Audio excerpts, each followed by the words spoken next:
আজকে কতদিন পরে ছাদে আসছি। কি সুন্দর ভিউ, পুরাই জোস। আমার ফ্রেন্ডে আনা উচিত ছিল। আমি ওর অ্যানিমে কেন জানেন? ও সেদিন কি করছিল আমার সাথে জানেন? ছাদে যাওয়া নিয়ে কি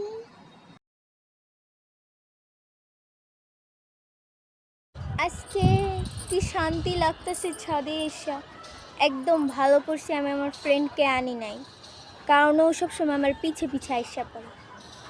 আর ডাক না দিলেও আইসা পড়ে, ওটা তো আমি আনতেই চাই না। কল দিতেছে। হ্যাঁ হ্যালো, তুই কই? বাসায়? ও আমি আ- আমি তো একটু আম্মুর সাথে বেরোইছি বাইরে বাইরে বাইরে। বাসায় নেই? না না, আমি ছাদে গেলে তো তোরে নিয়ে যাই।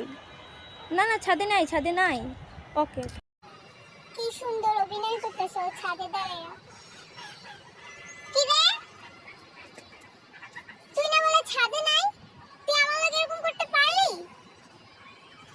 ইস, আমি তোর কত ভালো একটা ফ্রেন্ড ভাবতাম, আর তুই আমার সাথে এরকম করলি।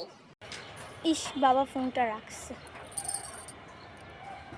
কি রে তুই এনে?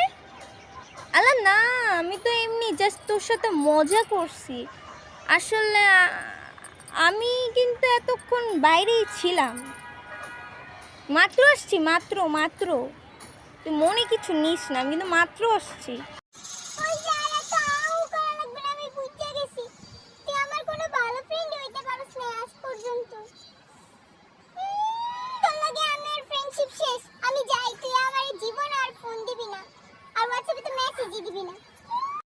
আরে আমার কথাটা তো শুন, যাইস না যাইস না, আমার কথাটা শুই না, যা গেল গা। আর ভালোই হয়েছে, আমি তোকে ফ্রেন্ড হিসেবে মানেই নাই। আমি তো এমনি ঢং করতাম।